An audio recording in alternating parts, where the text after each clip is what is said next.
بابای حاجی من oila دارم، یعنی مقصد زن دارم.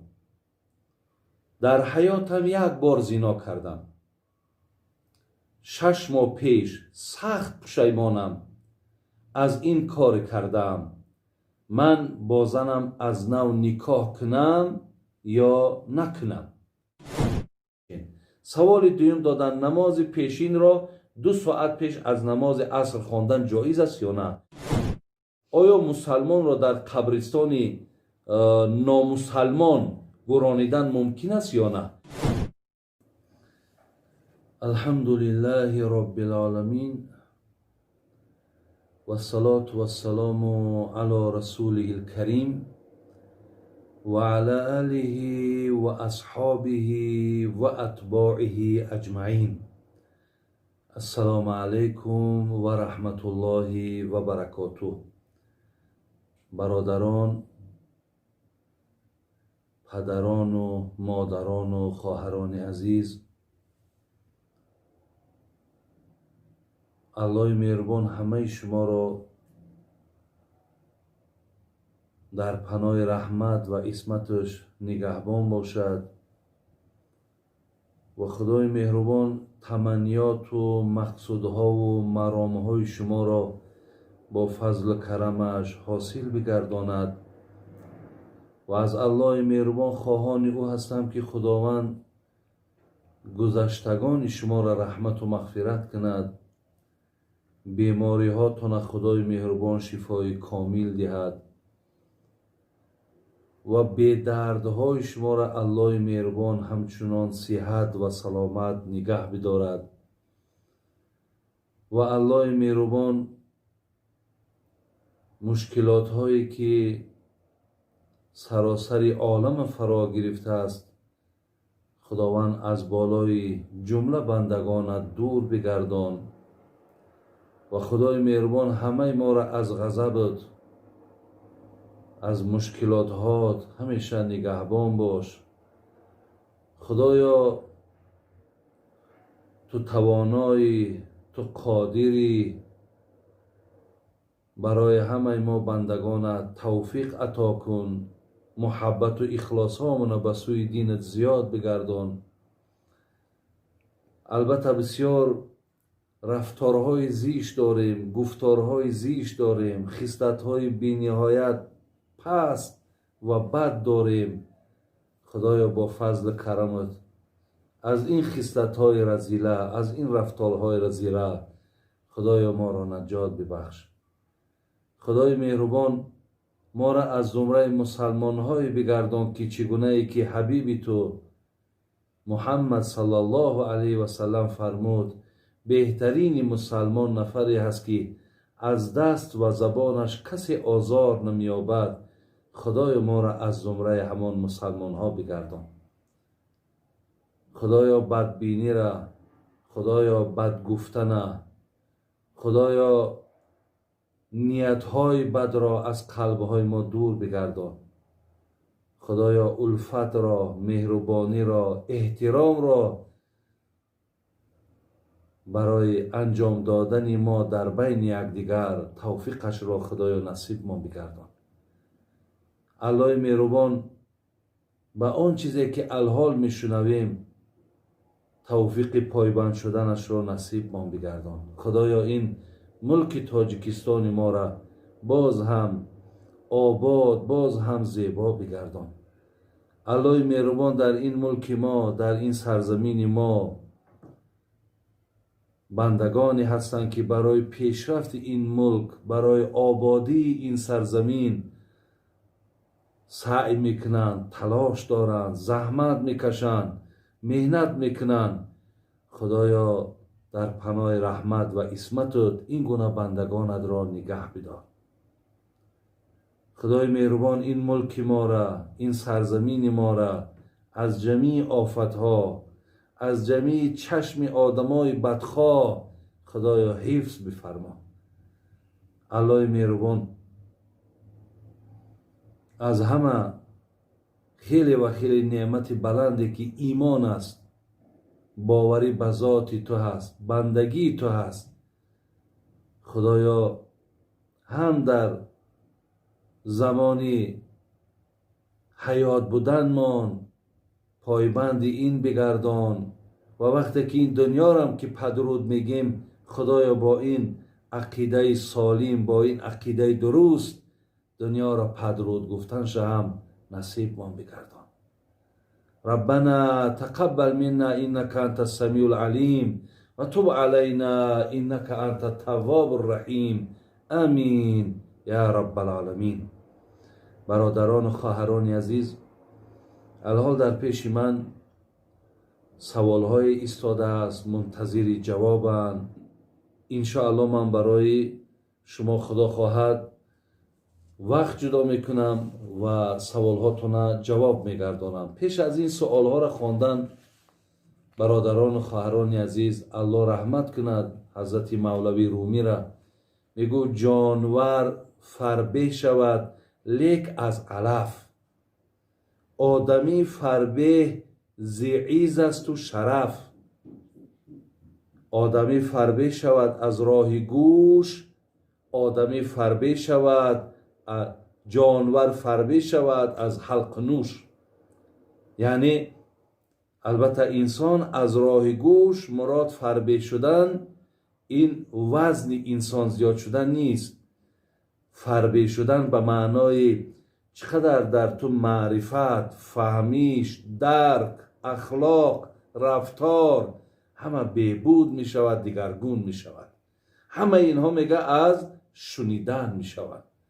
زین لحاظ از این شنیدن ها خداتونه در کنار نمانین و همیشه دعا کنین که خدای مهربان این گونه امکانیت ها را برای ما و شما دست دهد و ما با شما صحبت های داشته باشیم و شما از اینها هم گوش کنین و شما هم سبب میشین که وقتی که ما چیزی بیان میکنیم چگونه که شما هم ثواب میگیرین، ما هم برادر عزیز شما سبب میشوین و ما هم از این ثواب ها برخوردار میشیم.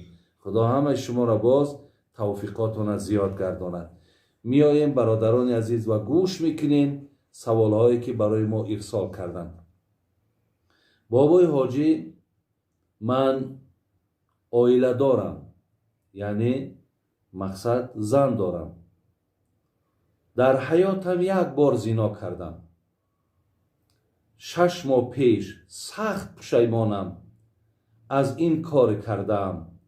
من با زنم از نو نکاح کنم یا نکنم؟ برادران عزیز و گرامی، خدای مهربان صف آن نفرهایی را که زنا کردند، شراب نوشی کردند، حق مردم خوردند، در حق مردم ظلم کردند یا دیگر رفتارهای ناخوبی را که انجام دادند، امروز از این کردارهای خود وقتی پشیمان می شوند، برادران عزیز برای شما این ساعت مبارک باشد. با بزرگی خدای مهربان قسم که این یک نعمتی بود که خدا برای شما داد و الا انسان‌هایی هستند که با همین زنا، با همین شراب، با همین ظلم، با همین حق خوردن دنیا را پدرود میگویند و میروند و بار هم پشیمان میشوند. زین لحاظ این یک عطیه خداوندی است، این یک داد خداوندی است که تو به سر این مقصد آمدی که این کار من کاری نادرستی هست، این کار من کاری زیشتی هست. الله من، خالق من از این کار من البته قهر دارد، غضب دارد، ناراحت است. شاید روز از پشت این خصلت و رفتار بدم به یگان آفت و بلای مبتلا شوم. از این لحاظ وقتی تو از این راهت میگردی، برای تو بار دیگر من مبارک میگم که انشاءالله این پشیمانی تو، پیامبر نازنین گفتن انسان وقتی از کردار بدش پشیمان شود گناهاش در پیش خدای مهربان مغفرت می شود. از این لحاظ بسیار کاری زیبا کردی دادر عزیز، کاری خوب را انجام دادی. از این لحاظ ولی شما در حالتی که زنا میکنین، این سخن همون جناب امام قرطبی بود. اینا در پیش من قرآنم هست که سوره مبارکه نور در آیت 2 از زانی لا ینکح الا زانیتن، در زیر همین آیت قرآن جناب امام قرطبی که تفسیرش با گویم که هم از تفسیر استدلال و استنباط مسئله میکند. و در زیر همین آیت قرآن گفته بود که کسانی که دست به زنا زنند اینها باید که نکاحهاشون از سر کنند. ولی عقیده اهل سنت برادران عزیز این یک اجتهاد جناب امام قرطبی بود، ولی فتوا گویم یا گویم مقصد یعنی با این فتوا نیست، بلکه برادران عزیز و گرامی ما حق ملامت کردن جناب امام قرطبی را هم نداریم، زیرا اینها مجتهدهای هستند که اجتهاد میکنند، مقصدشان ثواب گرفتن است. البته مجتهد اگر مقصد در فتواش درست اجتهاد کند دو ثواب میگیرد، اگر حتی در اجتهادش سهو هم کند خطا هم کند یک ثواب میگیرد. و این خاطر خدا رحمتشون کند، اینها به خاطر بهبودی و به خاطر ثواب این سخنها را در تفسیرهاشون آوردند. لیکن فتوا برادران عزیز بر همین است که کسی زنا میکند یا کسی شراب نوشی میکند یا کسی حق مردم میخورد یا کسی پاره میخورد، ولی باز در برابر این کارها را حلال میشمارد. میگد هر کسی که میگد گفتن میگیرد این یک سفسطه است، مقصد نعوذ بالله، یا این یک چیزی بیهوده است، من تا وقتی هستم این کار ما میکنم. انای انسان برادرای عزیز با این سخنش که بر علیه آیت قرآن و حدیث پیامبر که مقابل هست، این حالت این آدم از دین خارج می شود. از دین که خارج شد، البته ضربه اولین هم بر همین ایمانش هم که باشد بر نکاحش هم هست. باید اینا از سر اینا تجدید ایمان کنند و تجدید نکاح کنند. از این لحاظ لیکن آدمی که زنا کرد ولی این زنا را حرام دانست یا این پشیمان شد، برادران عزیز باز همون سخن اولمان که خوش به حالتون که شما توبه کردین و از این کار زشت دست کشیدین. الله برکتتان تید. زیرا در ناموس یک خانواده، بینین، در ناموس یک خانواده، در قدر و قیمت یک خانواده چقدر شما برادرای عزیز یک سیاهی میارین، چقدر شما یک خانواده را به آبرو و شرمنده میکنین. از این لحاظ این کارها را نکنین که پیامبر نازنین الجزا من جنس العمل میگد. هر کاری را که کردی همون کار با در راست عائله و خانواده ختم انتظار باش. تاجیکای ما میگفتن نزن در ما یک مشته، میزنن در تا دو مشته، یعنی در ما که زدی در تا میزنن. از این لحاظ برادر عزیز شما نکاح اثر نکنین. همون توبتان اگر توبه صدقم باشد انشاءالله شما پیش خدای مهربان مغفرت میشین. سوال دوم دادن نماز پیشین را 2 ساعت پیش از نماز عصر خواندن جایز است یا نه؟ شما برادران عزیز الله مهربان در قرآن میگه اعوذ بالله من الشیطان الرجیم ان الصلاة کانت علی المؤمنین کتابا موقوتا. هر نماز به خودش وقت دارد، وقت فرض است. برای همین حال امروزها مقصد شکر خدا اینترنت ها در وقتهای نماز معین میکنن. از این لحاظ شما اولی وقت هم که خوانین اینا بگذار، اگر اولی وقت نماز عصر ساعت 4 باشد، آخرش اگر ساعت 6 هم که باشد، در اولی وقت هم که یعنی اولی وقت به حساب می شود، شما اگر خوانین درست می شود. لیکن اولی وقت باشد، وقت نادر آمدن نماز نخوانین که نمازاتون درست نمی شود.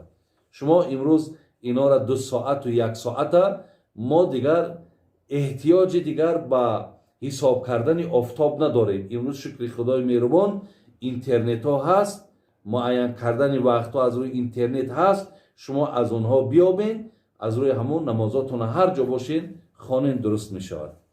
3. آیا مسلمان را در قبرستان نامسلمان گرانیدن ممکن است یا نه؟